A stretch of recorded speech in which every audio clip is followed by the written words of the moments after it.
এই পর্বে আমরা পেন টুলসের কাজ শিখব। পেন টুলস হচ্ছে এমন একটা টুলস ইলাস্ট্রেটর এবং ফটোশপে। এই পেন টুলস ব্যবহার করে আপনি ইলাস্ট্রেটর ফটোশপের 70% কাজ করে ফেলতে পারবেন। এই শেপ টুলসের সব ব্যবহারগুলো আপনি একটু পেন টুলসে করতে পারবেন। তাছাড়া বিভিন্ন সিলেকশনে আরও অনেক ধরনের কাজ আছে এই পেন টুলসের মাধ্যমে করতে পারবেন। পেন টুল যদি আপনি ভালোভাবে শিখতে পারেন, আয়ত্তে নিতে পারেন, তাহলে আপনি ইলাস্ট্রেটর এবং ফটোশপে খুব সূক্ষ্মভাবে কাজ করতে পারবেন। তো এখানে পেন টুলসের এখানে একটা অ্যারো কি দেখতে পাচ্ছেন, এটাতে যদি আমরা ক্লিক করে ধরে রাখি তাহলে এখানে আরও কয়েকটা ফাংশন পাবো, আরও 4টা অপশন আছে। তো এই সবগুলো ফাংশনের ব্যবহারই আমি আপনাদেরকে দেখিয়ে দেব। তো এই পেন টুলস মূলত সাধারণত আমরা যদি চাই কোনো একটা বক্স আঁকতে, সেটা আমরা পেন টুলসের মাধ্যমে আঁকতে পারবো। শিফট প্রেস করে যদি এটাকে আমরা এদিকে নাড়াচাড়া করি তাহলে এটা 45 ডিগ্রি অ্যাঙ্গেলে নাড়াচাড়া করবে। আর যদি শিফট ছাড়া এটাকে নাড়াচাড়া করতে চাই তাহলে আমরা ফ্রি হ্যান্ডভাবে যেখানে খুশি সেখানে রাখতে পারবো। যেমন ধরুন আমি এখানে একটা বক্স আঁকবো, সেক্ষেত্রে আমি এইখানে একটা ক্লিক করব, এখানে একটা ক্লিক করব, এখানে একটা ক্লিক করব এবং এখানে একটা ক্লিক করব। আমাদের একটা বক্স হয়ে গেছে। যেটা আমরা এই শেপ টুলসের মাধ্যমে তৈরি করতাম সেটা আমরা পেন টুলসের মাধ্যমে তৈরি করতে পারছি। তো পেন টুলসের আরও বেশ কিছু সুবিধা রয়েছে, সেটা হচ্ছে আমরা চাইলে যে কোনোভাবে শেপ তৈরি করতে পারবো। আর পেন টুলস মূলত কাজ করে, যেমন ধরুন এইখানে একটা ক্লিক করলাম এবং এইখানে একটা ক্লিক করে আমি এই কার্সারটাকে ছাড়বো না, না ছেড়ে যদি আমি এটাকে এদিকে কিংবা এদিকে টানি তাহলে দেখতে পাচ্ছেন এখানে একটা অ্যাঙ্কর পয়েন্ট তৈরি হচ্ছে, একটা কার্ভের মতো হচ্ছে।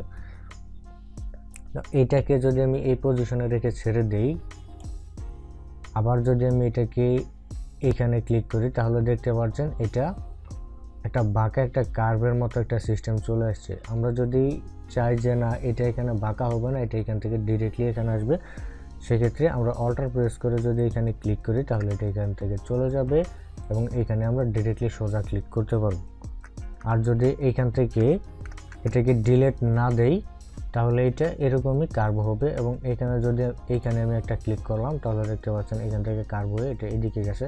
এখন আমি এইখানে আরেকটা ক্লিক করব, এখানে ক্লিক করে আবার এরকম করে এইদিকে টেনে দেবো। আমি কিন্তু এইখানে ক্লিক করে মাউসের কার্সার সারি নাই, আমি এটা ধরে রেখেই আমি এটা এদিকে টান দিয়েছি, যার কারণে এখানে কার্ভ হচ্ছে।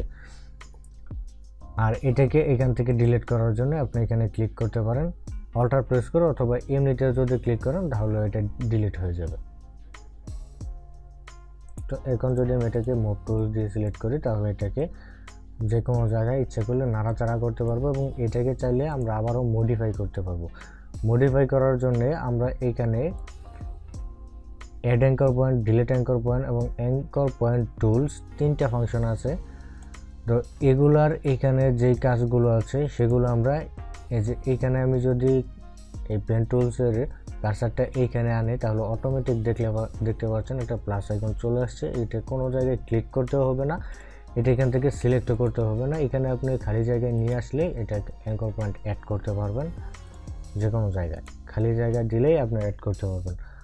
আর এই জায়গায় যদি আমি আনি অ্যাঙ্কর পয়েন্টের উপরে আনি তাহলে দেখতে পাচ্ছেন একটা মাইনাস আইকন চলে আসছে, যেটা এখানে যে ডিলিট অ্যাঙ্কর পয়েন্ট, এটা সিলেক্ট করার কোনো প্রয়োজন নাই। এটা সিলেক্ট না করলেও আপনার এখানে এই মাইনাস অপশনটা চলে আসবে, এখান থেকে আপনি মাইনাস করতে পারবেন।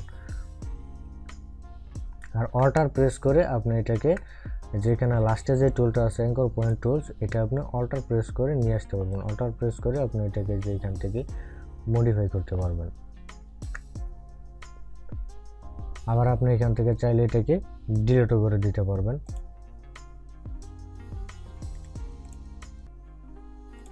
আগের মতো হয়ে গেছে।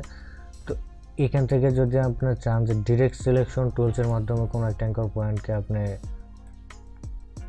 নাড়াচাড়া করবেন, মডিফাই করবেন, আপনি সেটাও করতে পারবেন। ডিরেক্ট সিলেকশন টুলসের মাধ্যমে আপনি যে কোনো একটা প্যাডকে ধরে, অ্যাঙ্কর পয়েন্টকে ধরে আপনি মডিফাই করতে পারবেন। আর এই পেন টুলসের মাধ্যমে আপনার লোগোর ক্ষেত্রে প্রায় 70% কাজই এই পেন টুলসের মাধ্যমে করতে হবে। পেন টুলসের মাধ্যমে আপনি ইচ্ছা করলে বলও তৈরি করতে পারবেন, এখন এটাকে চাইলে আপনি মডিফাই করতে পারেন।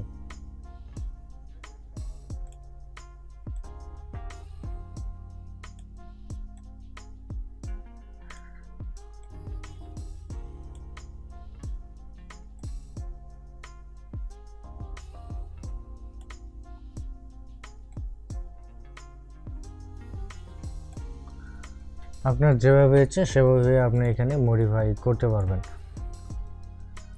এই পেন টুলসের ব্যবহারটা যদি ভালোভাবে শিখতে পারেন তাহলে আপনি ইলাস্ট্রেটরে প্রায় সব কাজে আপনি করতে পারবেন। তারপরে এখানে আরেকটা টুল দেখতে পাচ্ছেন, এটা হচ্ছে কার্ভচার টুল। এই টুলসটার মাধ্যমে আপনি পেন টুলসের মতোই কাজ করতে পারবেন। এখানে যদি আমি এটাকে ক্লিক করি তাহলে এখানে কোনো অ্যাঙ্কর পয়েন্ট কোনো কিছুই আপনি এখানে দেখতে পাচ্ছেন না। আর এখানে যদি ক্লিক করি তাহলে দেখতে পাচ্ছেন এই যে একটা কার্ভ অপশন এখানে চলে আসছে। আর এটা দিয়ে ক্লিক করে ধরে রাখলে আপনার এটার কোনো পরিবর্তন আসবে না। এটা যেভাবে আছে এই টুলস আপনি যেখানে নেবেন সেটা অটোমেটিকলি এটা এরকম চলে আসবে।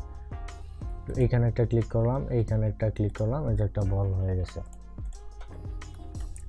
এই টুলস দিয়ে আপনি পেন টুলসের মতোই কাজ করতে পারবেন, কিন্তু এটা আপনি রিয়েল টাইম দেখতে পারবেন যে আসলে এটা কোথায় নিলে এটার কার্ভিং পয়েন্টটা কিরকম হচ্ছে।